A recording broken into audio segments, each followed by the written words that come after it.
உங்கள் கேக் நகர் கிச்சன். நாம் இன்றைக்கி என்ன பண்ண போகிறோன்னா டோனட் தான் பண்ண போகிறோம். கோதுமை மாவில் வந்து கொஞ்சம் ஹார்டாக வருது, அதனால் இன்றைக்கி நான் வேறு வழியே இல்லாமல் வந்து மைதா மாவு தான் எடுத்திருக்கேன்.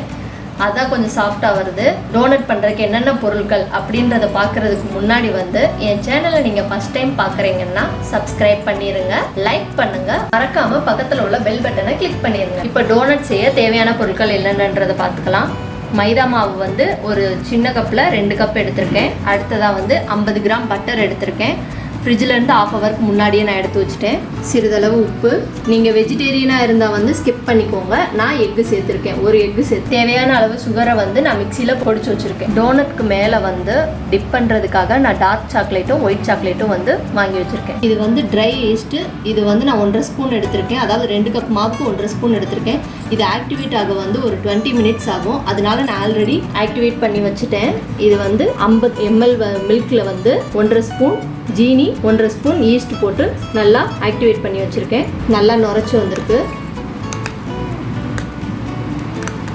வாங்க மாவு பிசைஞ்சு எடுத்துக்கலாம். நீங்கள் வெஜிடேரியனாக இருந்தால் இதை வந்து ஸ்கிப் பண்ணிக்கோங்க. முட்டையை இப்போ உடைச்சி ஊற்றிக்கிறேன்.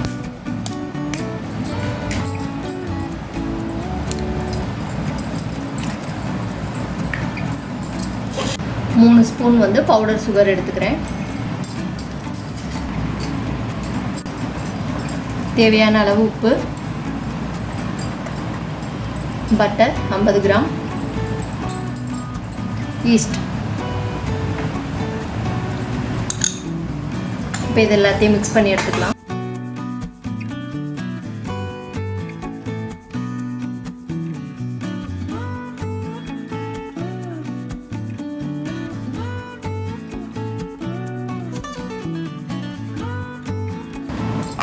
இதை வந்து நம்ம சப்பாத்தி மாவு பதத்துக்கு வந்து பிணைஞ்சிடக்கூடாது. அதை விட ரொம்ப வந்து சாஃப்டாக பிணையணும். அப்போ தான் வந்து நம்மளுக்கு டோனட் வந்து நல்லா ஸ்பான்ஜியாக கிடைக்கும். இல்லைன்னா வந்து கொஞ்சம் ஹார்டாக தான் கிடைக்கும். இங்கே பாருங்கள். இப்போ இதை வந்து ஒரு 1/2 ஹவர் வந்து நல்லா வந்து ஊற வச்சிடலாம். ஊற வச்சாதான் நம்மளுக்கு மாவு வந்து டபுளாக கிடைக்கும். ஒரு ஈர துணியை போட்டு நல்லா கவர் பண்ணி மூடிடுங்க. 1/2 மணி நேரம் நல்லா ஊற வச்சாச்சு. மாவு நல்லா வந்து டபுளாக இருக்குது. இப்போ இதில் உருவாகிருக்க பபுள் எல்லாம் வந்து நல்லா பிணைஞ்சி விட்டால் நார்மலாயிரும்.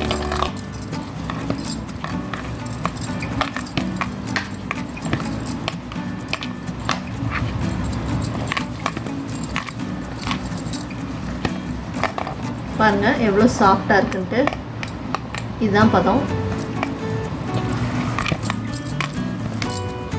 எந்த அளவுக்கு சாஃப்டாக பிணையிறமோ அந்த அளவுக்கு வந்து டோனட் வந்து நல்லா சாஃப்டாக இருக்கும். இல்லைன்னா கொஞ்சம் ஹார்டாயிரும்.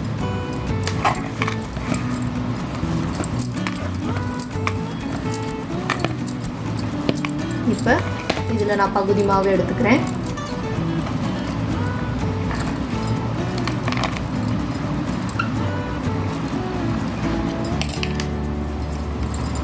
இது 2 பாகமாக வந்து நான் பிரித்து எடுத்துக்கிறேன்.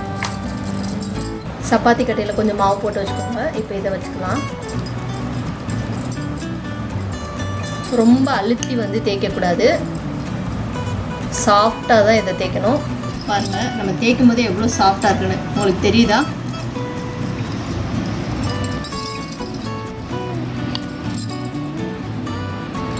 ரொம்ப வந்து தின்னாகவும் தேய்க்கக்கூடாது, கொஞ்சம் திக்காக தான் இருக்கணும். இப்போ இந்த அளவுக்கு வந்து நான் திக்காக வந்து தேய்ச்சிருக்கேன்.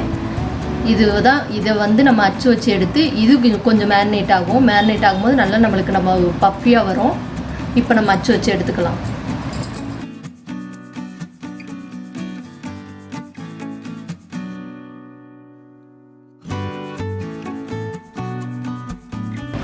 இப்போ சென்டராக நான் பேக் சைட் திருப்பி வச்சு அச்சு வைக்கிறேன்.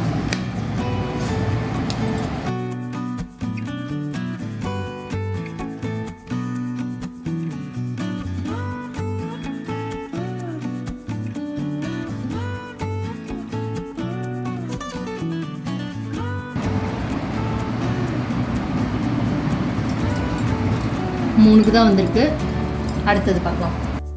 எக்ஸ்ட்ரா மாவெல்லாம் ஃபஸ்ட்டு எடுத்துடலாம். ரொம்ப சாஃப்டாக இருக்கும். ஸோ வந்து ரொம்ப ஸ்லோவாகவே பண்ணுங்கள்.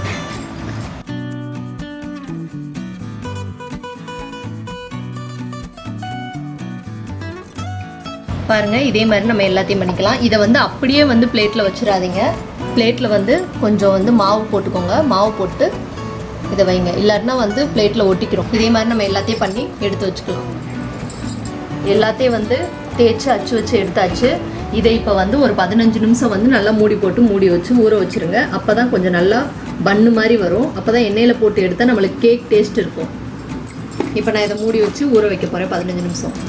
15 நிமிஷம் நல்லா ஊற வச்சு எடுத்ததுனால பாருங்கள், நம்ம தேய்ச்சதை விட அளவு நல்லா டபுளாக வந்திருக்கு. இதுதான் வந்து அந்த ப்ராசஸான நம்ம ஃபைனல் ஸ்டேஜ். இப்போ வந்து எண்ணெயில் போட்டு நம்ம பொரிச்சு எடுத்துக்கலாம். சட்டி சூடாகிடுச்சு. இப்போ எண்ணெயை ஊற்றிடலாம்.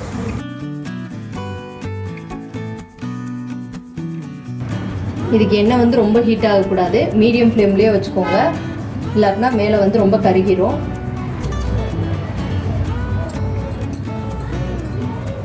அப்போ தான் வந்து உள்ளக்கெல்லாம் நல்லா வேகும், இல்லாட்டினா மாவாக இருக்கும். நீங்கள் ரொம்ப வந்து ஹை ஃப்ளேமில் வச்சுட்டிங்கன்னா வந்து மேலே வந்து வெந்த மாதிரி தெரியும், ஆனால் உள்ளக்க மாவாக இருக்கும். பாருங்கள், நல்லா பஃபியாக வருது. இது வந்து இன்னும் லோ ஃப்ளேம்லேயே வச்சா லைட்டாக வந்து ப்ரௌனிஸ் ஆகணும். ரொம்ப வந்து கருக விட்டுறக்கூடாது, இல்லைன்னா நம்மளுக்கு சாஃப்டாக இருக்காது, கொஞ்சம் ஹார்டாக இருக்கும்.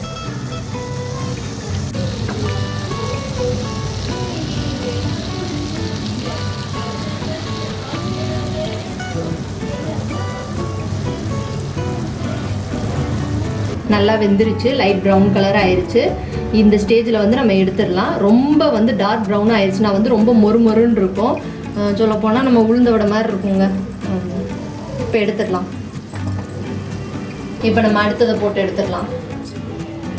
அடுத்ததை போட்டேன். இப்போ இதையும் வந்து நல்லா ஃப்ரை பண்ணி எடுத்துக்கலாம். எண்ணெயில் போட்டு எடுத்தாச்சு. இப்போ இதை கொஞ்சம் நேரம் ஆற வச்சுட்டு அதுக்குள்ளே வந்து நம்ம மேலே டாப்பிங்க்கு வந்து சாக்லேட்டை வந்து மெல்ட் பண்ணி எடுத்துக்கலாம். 2 கப் மைதா மாவுக்கு வந்து எனக்கு 11 டோனட் கிடச்சிருக்கு. இந்த மாதிரி தான் நீங்களும் ட்ரை பண்ணி பாருங்கள். ஒரு பேனில் வந்து ஹாட் வாட்டர் ஊற்றி அதில் ஒரு கிண்ணம் வச்சு நம்ம சாக்லேட்டை போட்டு மெல்ட் பண்ண போகிறோம். கொஞ்சம் நல்லா மெல்ட் ஆகட்டும். சாக்லேட் நல்லா மெல்ட் பண்ணியாச்சு. இப்போ இதை வந்து டிப் பண்ணி எடுத்துடலாம். நம்ம டோனட்டை எடுத்துகிட்டு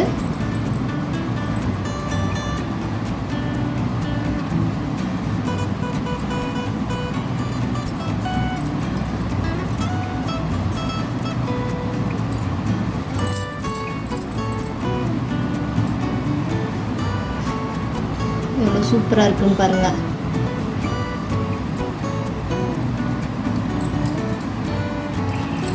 இதை நம்மளுக்கு பிடிச்ச மாதிரி டெக்கரேட் பண்ணிக்கலாம்.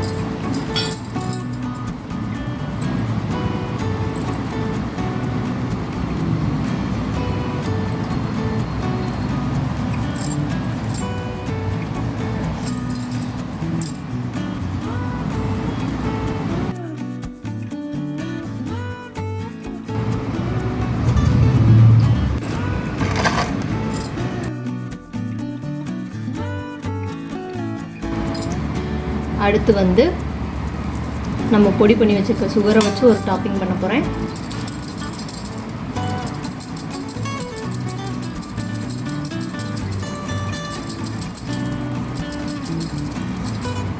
அப்படியே ஸ்னோ மாதிரி வந்து அது மேலே விழுகும். பார்க்கவே அழகாக இருக்குது.